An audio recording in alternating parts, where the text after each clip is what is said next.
తెలుగు సినీ ప్రేక్షకులకు మెగా అభిమానులకు నమస్కారం. మా ఎస్విసి సంస్థకి రామ్ చరణ్ గారికి చిరంజీవి గారికి ఎంతో అనుభవ సంబంధం ఉంది. మా ఇద్దరి మధ్యలో చరణ్ గారికి నా మధ్యలో మంచి రిలేషన్షిప్ ఉంది. నేను అభిమానించే హీరోల్లో రామ్ చరణ్ గారు ఒకరు. ఆయనని అవమానపరచడం కానీ ఆయనని కించపరచడం కానీ నా జన్మలో నేను ఎప్పుడు చేయను. నేను ఇచ్చిన ఇంటర్వ్యూలో ఆయన గురించి చిన్న మాట దొర్లినా అది నా తప్పే.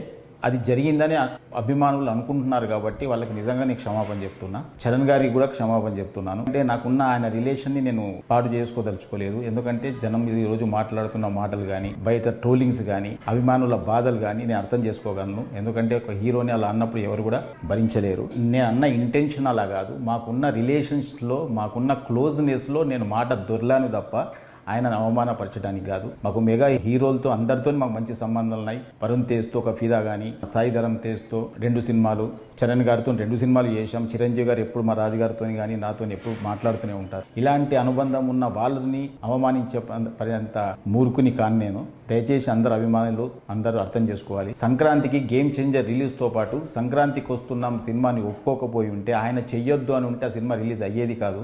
ఆ రోజు ఆయన మనసు గొప్పది కాబట్టి ఆ రోజు ఇబ్బందులో ఉంటారేమో ఫైనాన్షియల్గా అనుకుంటూ కూడా ఆయన, ఎందుకంటే పెద్దగా బడ్జెట్ అయిన సినిమా కాబట్టి మీరు మంచిగా దీన్ని కూడా రిలీజ్ చేసుకోండి అని ఒక గొప్ప మనసుతో ఒప్పుకున్న వ్యక్తి ఆయన. ఆయనను ఎందుకు అవమానపరుస్తాం? దయచేసి నేను ఆయన మాటలు కానీ అపార్థం చేసుకుంటే ఫ్యాన్స్కి అందరికీ నేను క్షమాపణ చెప్తున్నా. దయచేసి మా రిలేషన్ పాడు చేయొద్దు. మాకు మళ్ళీ నెక్స్ట్ ఒక ప్రాజెక్టు రెడీ అయింది. నెక్స్ట్ చరణ్ గారితో సినిమా తీయబోతున్నాం. అలాంటిది అనవసరంగా మా ఇద్దరి మధ్య ఈ అభిప్రాయ భేదాలు తీయకండి అని అందరినీ వేడుకుంటున్నా. చూసిన ఆంధ్ర ప్రేక్షకులందరూ కూడా గమనించాలి. నాకు చరణ్ గారికి మంచి రిలేషన్ ఉంది. నేను ఆయన గురించి ఎప్పుడు తప్పు మాట్లాడను. ఇచ్చిన ఫస్ట్ ఇంటర్వ్యూ కాబట్టి కొంచెం నాకు తెలియకుండా కూడా ఏదో మాట దొర్లిందేమో, అలాంటిది కూడా ఏదైనా అర్థం చేసుకోవాలని అందరికీ కోరుకుంటున్నాను. Thank you very much.